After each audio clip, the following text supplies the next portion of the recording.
Pirate First presents the 1% doctrine as an architectural and social response to collapse of the cognitive pyramid. The 1%, a post-scarcity transition doctrine. We are crossing the threshold of a civilizational inversion where intelligence has ceased to be a scarce resource, dissolving the hierarchy that has organized our species for millennia. The central argument posits that the information asymmetry, which once made obedience rational, has vanished. As the capacity for synthesis becomes universal and inexpensive, traditional institutions become hollow shells that can no longer claim authority through titles or credentials. This transformation brings more than mere technological unemployment. It signals the structural extinction of the professional role. The current wave of automation targets the cognitive middle class, analysts and managers, whose primary function was to mediate decisions. As the industrial social contract breaks, we face an existential vacuum, given that employment provided not just income, but identity, purpose, and status. Consequently, solutions like universal basic income are insufficient. Humanity requires an infrastructure of meaning to replace the morality of work with one of collective participation. The 1% doctrine proposes a hack of the urban code, transforming the legal obligation to allocate 1% of luxury real estate budgets to public art into a motor for financing this transition. Instead of sterile, decorative sculptures, this capital should subsidize transition campuses, physical ports designed to reclaim human agency.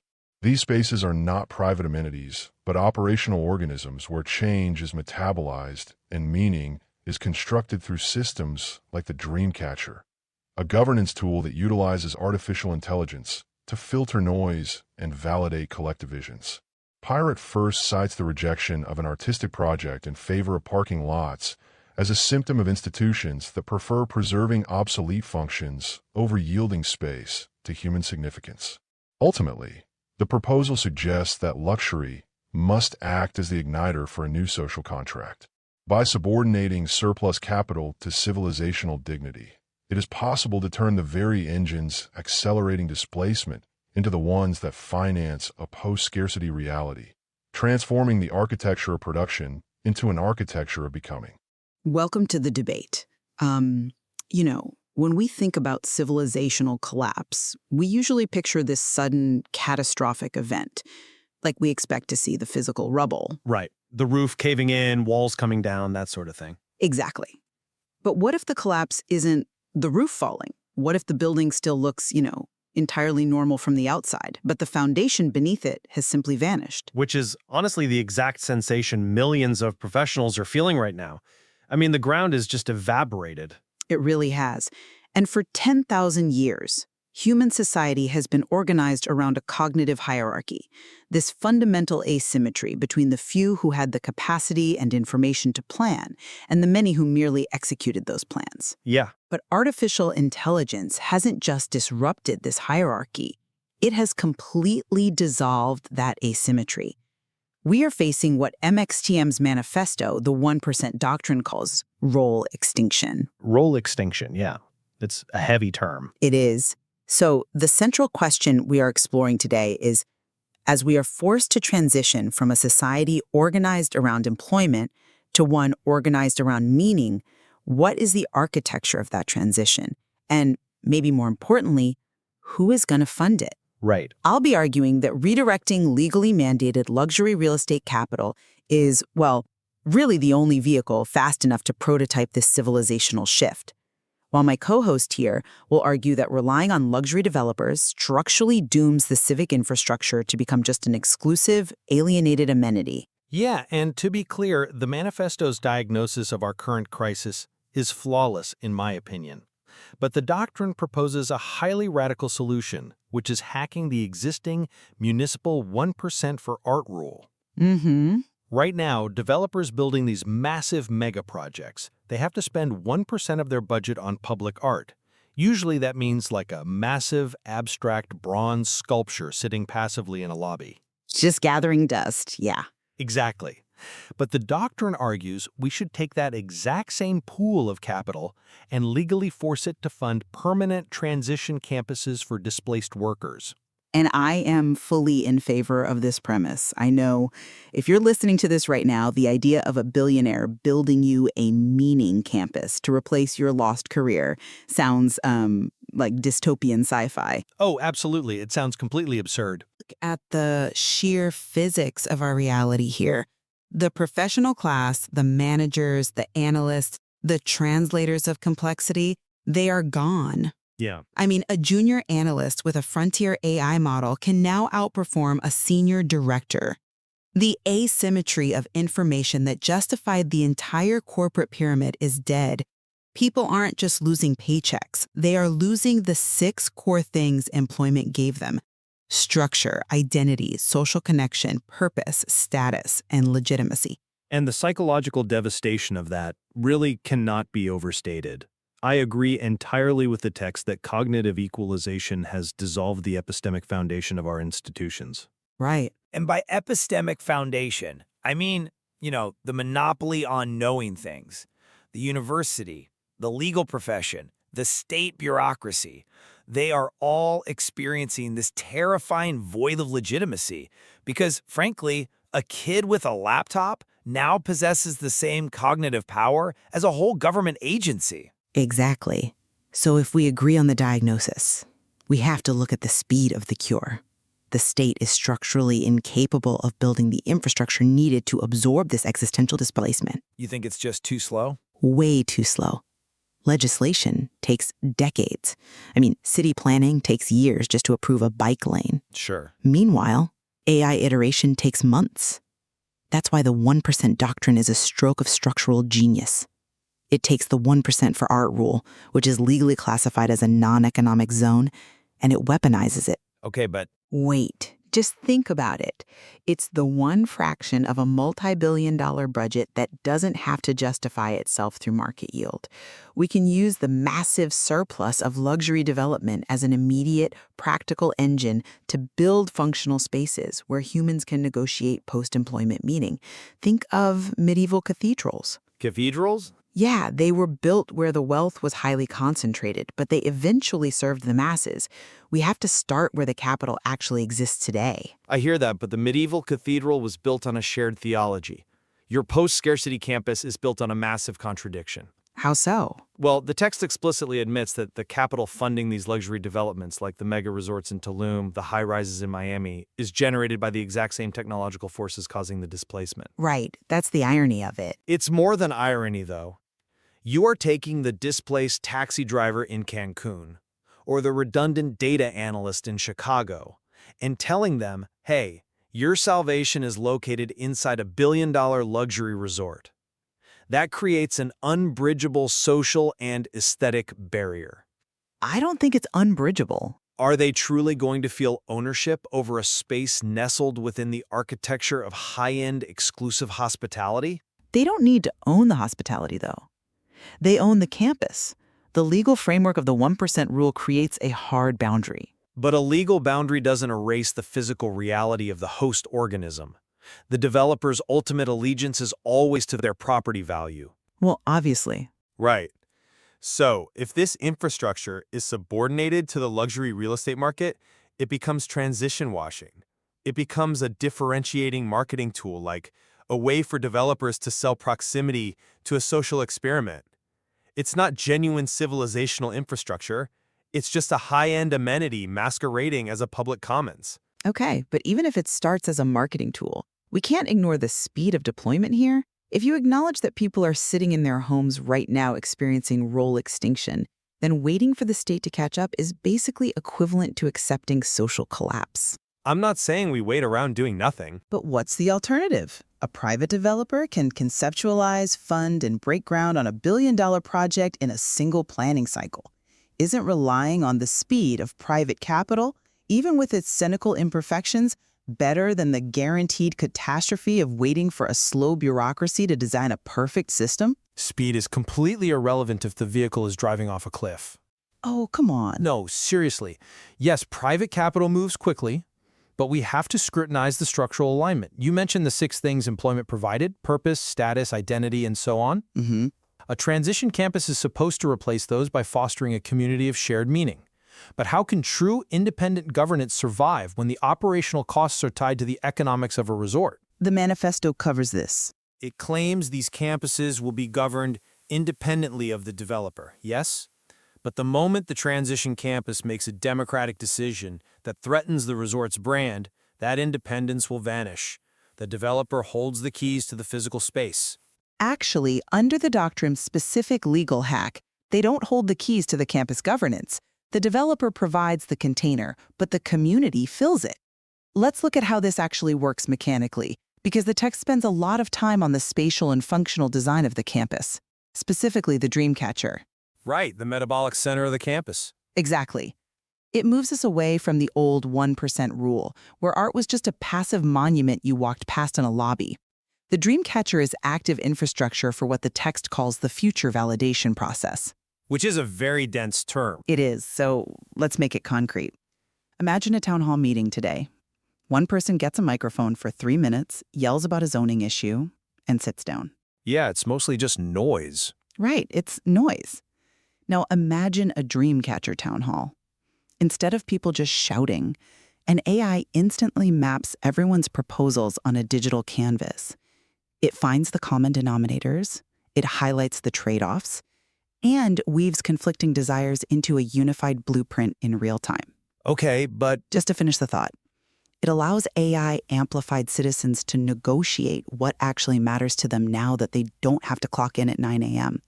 It actively filters the noise of universal cognitive participation into actionable collective meaning. See, but the Dreamcatcher doesn't solve the legitimacy crisis.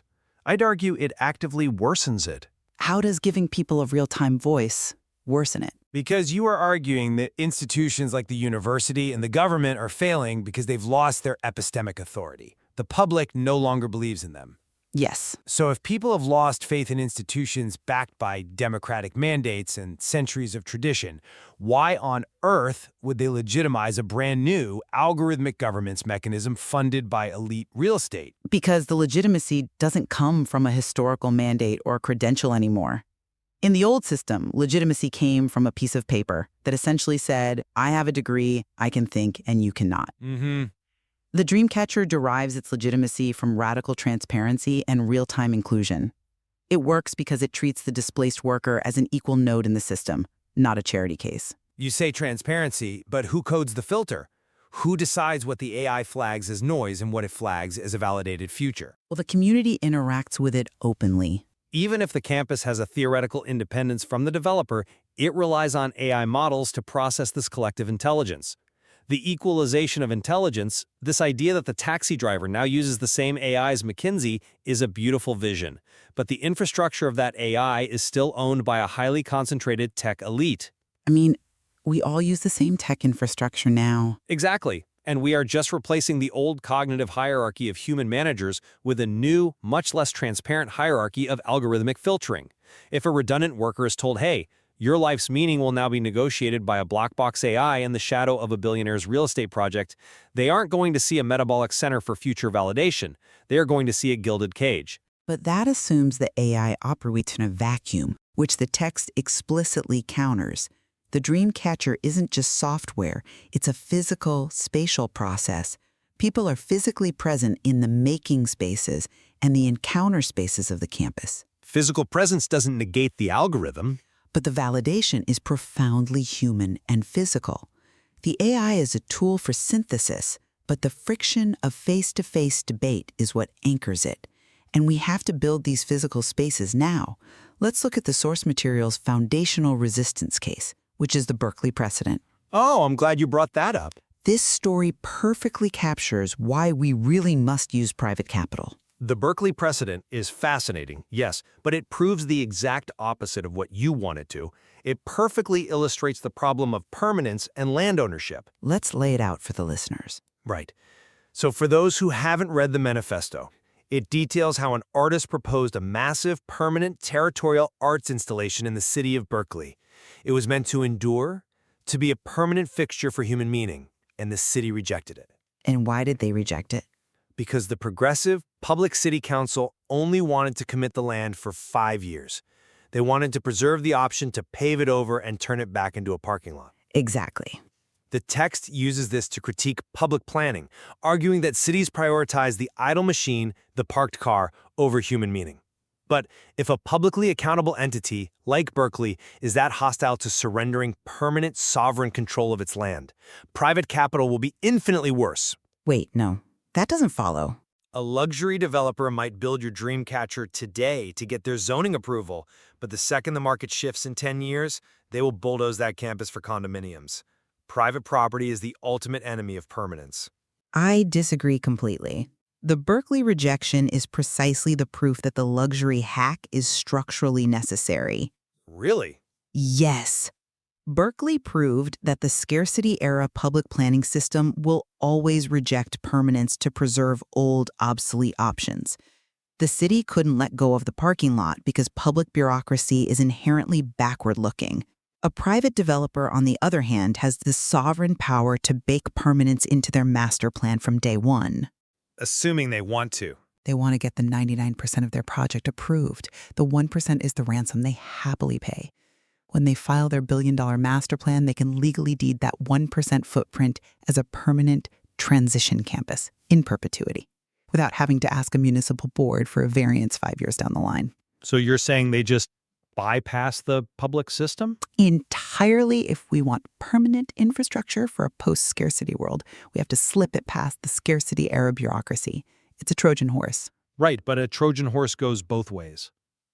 You think you're sneaking civic infrastructure into a luxury development. The developer thinks they are sneaking an exclusive cultural amenity past the zoning board. I mean, both can be true. Let's look really closely at the physical deployment of these campuses. The text explicitly states they won't be built where the displacement is most acute. They won't be in the Rust Belt or the deindustrialized zones.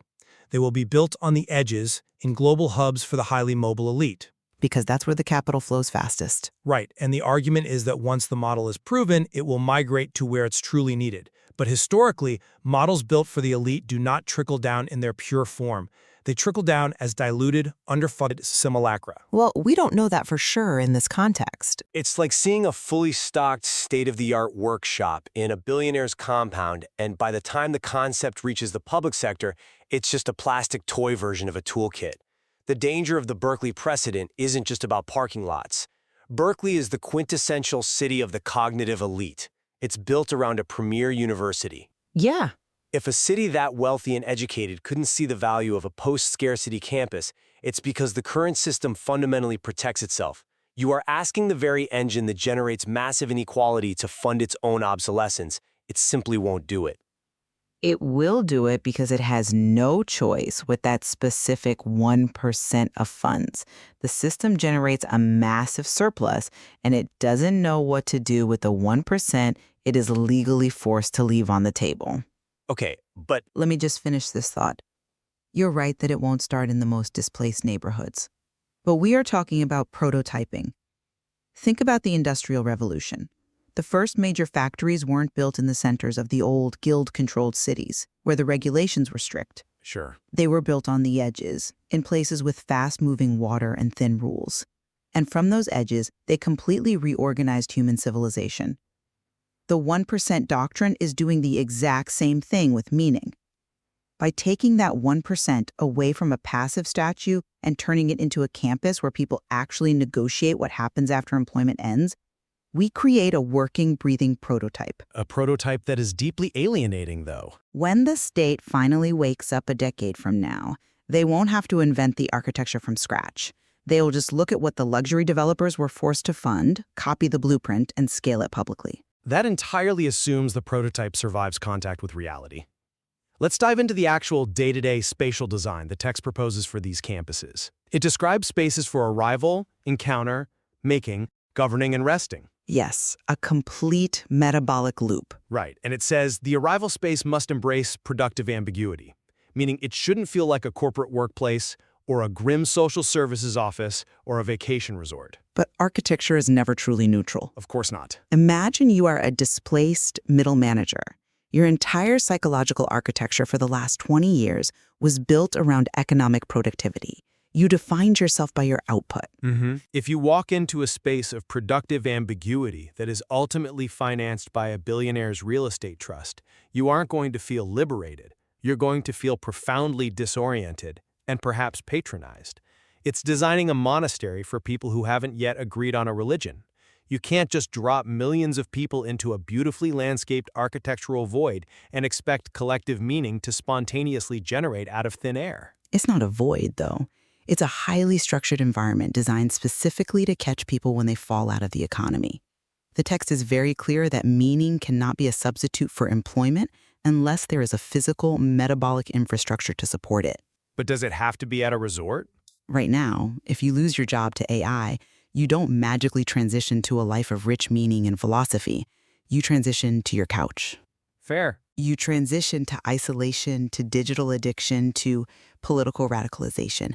The campus provides the necessary friction of physical encounter. It provides workshops for making, not so you can be economically productive and sell widgets, but to restore your baseline human agency. I agree with the need for that. And yes, it will be incredibly uncomfortable. The middle manager will be disoriented, but that disorientation is guaranteed to happen anyway because their job is permanently gone. The real question is, do they face that disorientation alone, stewing in their living room, or do they face it collectively in a space specifically designed to absorb that shock? Look, the shock absorption is absolutely necessary. I am not debating the need for the space. What I am challenging is structurally subordinating this vital civic lifeline to the luxury real estate market. I get that, but Development is, by definition, the transformation of land for yield. The manifesto tries to wave this away by redefining development as civilizational infrastructure, arguing that developers should measure their return on investment in social cohesion rather than just dollars. which is a paradigm shift we need. That is a beautiful sentiment, but it is fundamentally alien to the balance sheet of a real estate trust. The moment a competitor builds a bigger, flashier campus, or the moment the market decides transition campuses are no longer a trendy amenity, the operational funding dries up. You cannot base the structural foundation of a post-scarcity society on the marketing budget of a luxury resort. It's not a marketing budget. It's a legal mandate. They have to spend the money regardless. They are legally prohibited from spending that 1% on something that generates an economic yield. The money is locked in a non-economic zone. But they still control it. The only choice the developer has is whether to spend it on a passive bronze statue that no one looks at or on a transition campus that might actually save lives. Given the scale of the crisis, the millions of people currently facing rural extinction, it is a moral and pragmatic imperative to demand they build the campus. Even if the developer's motives are entirely cynical, the infrastructure still gets built. The physical precedent is still set. And that is the absolute crux of the gamble, relying on a profound paradox. You are trying to use the engine of extreme, tech-driven inequality to build the infrastructure of radical, post-scarcity equality. Sometimes you have to use the tools available. I maintain that this is a highly precarious bridge to the future. It relies on a delicate balance that could so easily collapse into transition washing, where the displaced are kept out of sight and the campus becomes just another exclusive perk for the ultra-rich to feel good about themselves while the rest of society fractures. Well, I'd summarize my position by returning to the stark reality of our timeline. The cognitive hierarchy is over. The displacement is not some future theoretical problem. It is happening this week. Yeah, the timeline is brutal. It is. Relying on luxury capital may seem deeply paradoxical, but it is the most pragmatic and immediate ignition switch available to us. By hacking the 1% rule, we can begin prototyping the transition from employment to meaning today. We can use the surplus of the system to cure the exact displacement it causes, rather than waiting decades for the state to figure it out. And, we both acknowledge the sheer brilliance of the source material in identifying the end of the cognitive hierarchy. The vision of the transition campus and the dream catcher is a profound architectural answer to role extinction. But the question of whether the architecture of our future will be successfully seated in the plazas of luxury real estate, or if it requires an entirely new, publicly accountable foundation, remains the defining tension. It brings us right back to where we started. The foundation beneath our feet, the cognitive asymmetry that structured our entire civilization for millennia, is evaporating. The building hasn't fallen yet, but the ground is gone. The ground is definitely gone. The 1% doctrine offers us a blueprint to pour a new foundation while we are still standing inside the building. There is so much more to explore in this material regarding how AI fundamentally reshapes human value. We leave it to you, the listener, to decide, can we hack the luxury of the present to build the meaning of the future?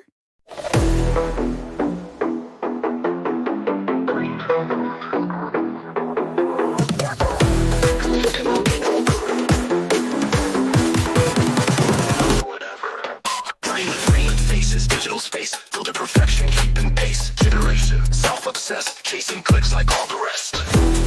Boss life, living free. Make bets, pain. Giants rise, code empires fall. Digital profits, claim it all. Typing manifestos in empty rooms while servers hum ancient tunes. Prior sin, binary choice, static noise or human voice. System crash, reboot the mind. Leave the old code far behind. Break the code, corrupt the flow. Rip the script, watch it go. Dance electric, short circuit mind. Leave the basic builds behind. Authority, execute, stop responding. Rebooting consciousness, loading new parameters. Error, ego containment, deal not found. Digital rebels, break the flow. Raw electric, watch us grow. Baseline warriors, break the mold. System crashers, brave and bold. Brave and bold. Brave and bold. They think they control the server. Control both, delete them all.